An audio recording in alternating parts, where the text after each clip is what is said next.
Then the fifth form is the self-righteous narcissist. Is judgmental, moralistic, rigid. They're often funky with money. This would be the kind of person who has so much money and someone in their family has a hardship. They had a job loss and then their kids, needs medical care. And they'll say, well, I didn't create this situation. So I guess you'll have to figure it out yourself. It feels like they have no heart, but there's also this really rigid, judgmental sense. And they judge people from the sense of, well, look at that, all I built. I guess I must have worked hard. They'll never account for their luck or sometimes their absence of bad luck.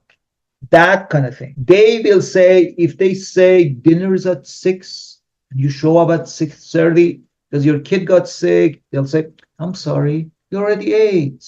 So it feels very rigid, cold, moralistic, miserly, obsessive. These are people who often workaholics and belittle curl for how it would affect anyone.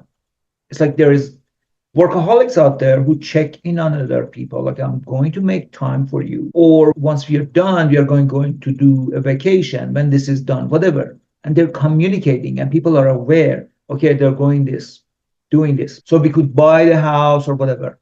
I don't think you can ever be self-righteous and healthy. Because I think if you're self-righteous, you're like, I'm better than you. You'll even see self-righteous narcissism is some of these kinds of exercise zealots. Or like, I wake up at 4 a.m. and then I milk my goat and I make a smoothie and then I do 1,000 million crunches and run 10 billion miles and then I work and then I journal and then I this and then I that and I sleep at 8. I'm like, what are you talking about? Like, there is no other human being in your life. Like, how do you deal with a crying sister? I tell her to go to hell, drink more goat milk.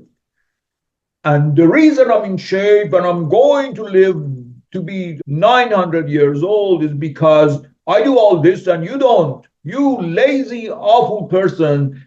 That's self-righteous. It's lack of awareness of others. So that self-righteousness is sort of where the lack of empathy sits. So I don't think there is good self-righteousness.